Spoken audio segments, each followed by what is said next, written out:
Hey guys, Mikoshi here. Today we'll be discussing how to make omniscience rings.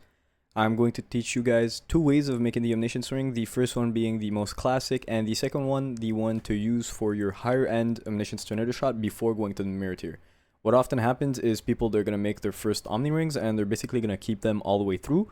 I like to do that. However, when I reach, the mage blood tier and maybe like a higher end gear, I don't have enough to invest for another mirror piece gear. I start reworking my old gear to make it slightly better, and that's going to be the second way to make the omniscience rings. Now, the first step on making omniscience rings is going to be which base to choose. When you start your Omni build, often you're going to be a bit short in resistance, so you can go for the two stone rings or the sapphire, topaz, or ruby ring if you have a specific resistance you're really low. But you can go for the two stone. That does help a lot. However, the best base, in my opinion, is going to be the diamond ring for the increased critical strike chance to get crit capped. And the best of the best is the amethyst ring to get the chaos resistance cap, right? Because a lot of players will play with minus 60%. However, with this league, how rippy maps are, and especially that we are heavily invested in map juicing and stuff, getting chaos resistance is quite important. So for the example, I will be choosing the amethyst ring, and the minimum level is going to be 82 to be able to roll tier 1 attributes. So let's do that. When you are going to search for the ring, what you're going to do is you are going to search for a fractured modifier. A fractured modifier of either intelligence, dexterity, and strength, right? So the minimum for tier 1 is 51. However, there is a small trap that players can get into.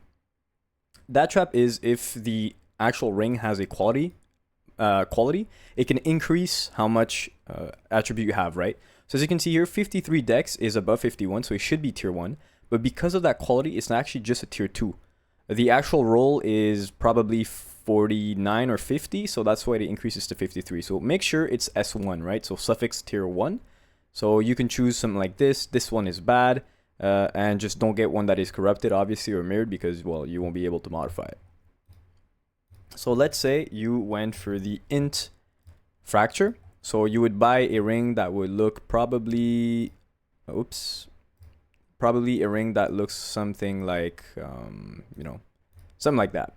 So the first step I like to go for is I'm going to remove all the modifiers and make it magic blue. The reason I do that is because I'm going to be using a catalyst, which will increase the quality of that ring, and I will use the intrinsic quality. So now the reason I made it blue is because every time I hit it, so single, it's going to go up by 2%. If it was rare, it would go up by 1%, right? So you basically save half.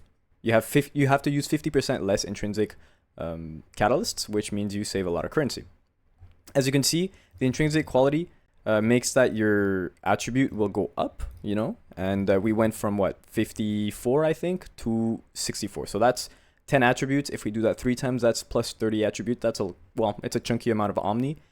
Double it because of your 2 rings. That's 60 Omni. That's basically another modifier as on top of that. And then with all the increases with Blacks and Crest, your trees, stuff like that, it's a lot of Omni. So you get the intrinsic quality. The next step is going to make it rare so that you can use what is essences. Now the essences to choose is going to be either rage, sorrow, or spite. Now if the fractured modifier is intelligence, you can't really use spite because, well, you can't add intelligence on top of another intelligence, right? So if you buy the base intelligence, well, then you either have to go for sorrow or rage. Now the thing is, sometimes the prices are a bit different between rage, sorrow, and spite. So what you could do is check the fractured modifier and buy the fractured modifier of the essence that is the most expensive. So you save a better currency. That's a small tip I like to use, especially early on.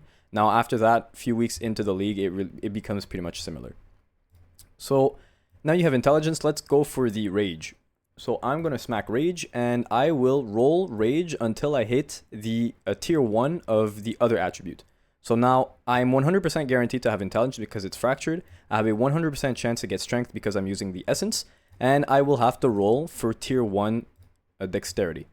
So here we got tier 2. Now, depending on what time it is during the league, you could settle, but I dislike settling. So we are going to, we're going to roll until we hit what we wanted. So now we got tier 1 strength, tier 1 int, and tier 1 dexterity.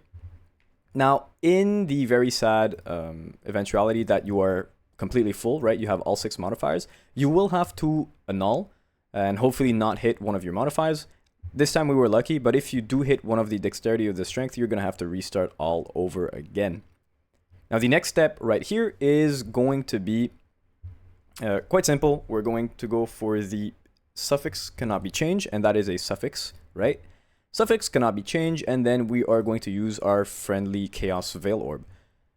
So we will veil chaos. Now it might give us a modifier, it might not give us a modifier, and to be honest, at this point it really changes nothing, because the 6th modifier, there's 5 modifiers we search for, and the 6th modifier is really random. Now we got the fire damage, so it changes nothing. Now you go here and you're going to craft a mana on your bench. So you have a lower chance of unveiling anything that is mana oriented on the unveil, and you're going to unveil, hopefully hit the 55 to maximum life, regenerate 5.3 mana per second. That's the modifier that we want. That is a very powerful modifier. Now, in the eventuality that you do not hit it, let's say, yeah, you hit like this, well, then you're going to have to redo the suffix cannot be changed, and then you're going to unveil yet again, right? Now we got the maximum energy shield. That kind of sucks ass, but as we said, we're not going to choose our 6th modifier, so we're going to recraft mana. Here you go, and we're going to unveil for the life and regen. The last modifier to add is going to be on your bench. It's going to be non-channeling skills. Have -6 or 7, so we're going to go for the -7, and that is basically how do you make omniscience rings. Now, you can use the orb to change the value of your implicit. I like to do that to make it 23, right? That step, you can make it in the beginning or in the end. It changes nothing. So that is how I make omniscience rings in the beginning, early game. For most of my, like 90% of Omni builds, that is how I make them. Now, you could actually just make this for profit. I'm pretty sure it's profitable throughout all of League, and what I used to do a lot is make like hundreds and hundreds of them and just sell them. You can do that. Just if you're going to do that, don't make hundreds and list them, because you're going to crash the market, so their value is going to reduce. So you just sell one at a time. That's a small craft, like currency making tip, but like 99% of the time it is more what you save more currency by making those rings than by buying them, unless you are unbelievably unlucky on your unveil.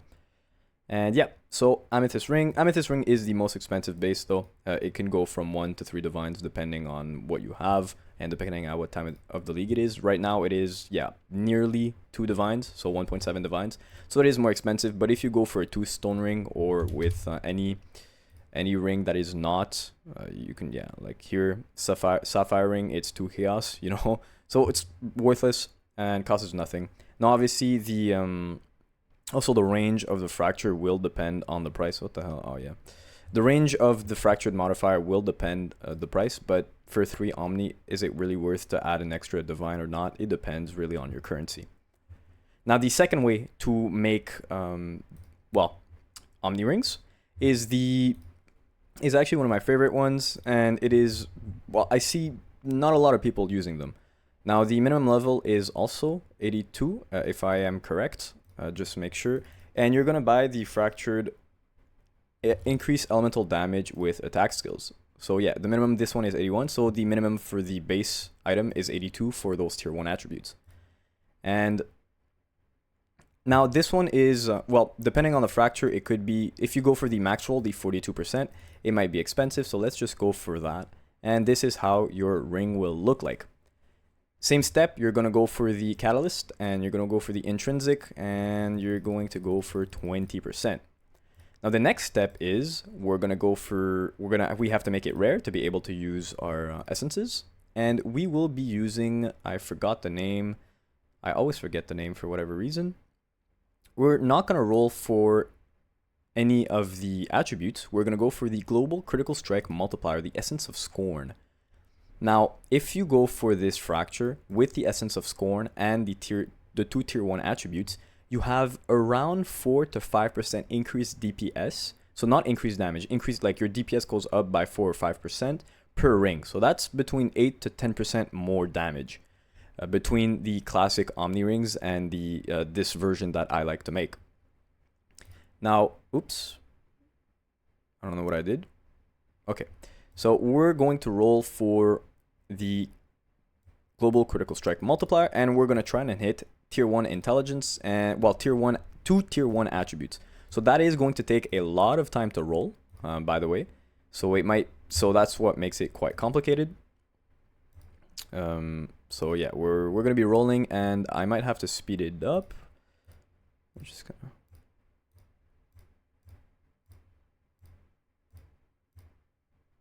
What was that? Tier 7, no. So yeah, it's gonna take a lot of time, and it is, well, a lot more expensive to make. So here we got the tier 1 strength and global crit. If that happens and you have an open suffix, then you're going to exalt slam and hope that it hits the other attribute. It did not, so we will go back to our essences.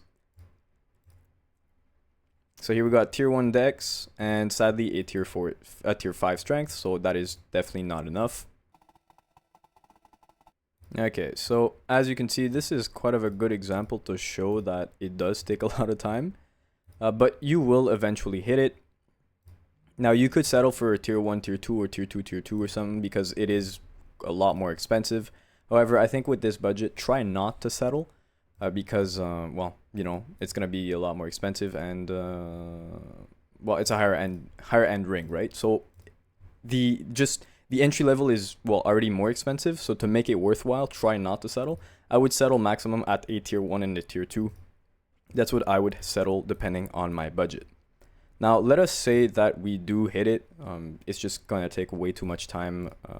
It's just gonna take way too much time. So let's say we hit the int suffix here, and you got it right here. So your suffix are going to be global crit, strength, and int. So instead of having 3 attributes, you have 2 attributes, tier 1, and a crit. Now if you're very unlucky and it's completely full, you're going to have to annul and hope it does not take one of your modifiers. Right here it did remove one of the modifiers, so you would have to re-roll the whole ring. But let's say you were lucky and you have enough space in your prefix to be able to craft our beloved metamod suffix cannot be changed. Once that is done, we will be Chaos Unveil. What's really cool about that is the Chaos Unveil will make it, with the suffix cannot be changed, is we guarantee all 3 suffixes. We guarantee one of the prefix, which is fractured, right? So the increased elemental damage is fractured, so we'll always have it. Then you craft mana, maximum mana, and you hopefully unveil the life per second, maximum life and life per sec mana regen, and then you go for the non-channeling skills, have this to total mana cost, and that is how you make well, don't forget, change your implicits to 23, right? And that is how you make higher end Omni rings. I think before hitting the mirror tier ring, that is what I do right before, because those are basically the exact explicits that that mirror tier rings actually have. So mirror tier rings will have exactly those explicits, and then their implicits is going to be frenzy charge, crit multi, and then a single increase in attributes, right? So those are really the best explicits you can get for your ring, and the numbers prove it. You deal more damage. On that note, hopefully you guys enjoyed this video, and you have a lot of luck in your crafting, unlike me, and we'll see you next time, and have fun.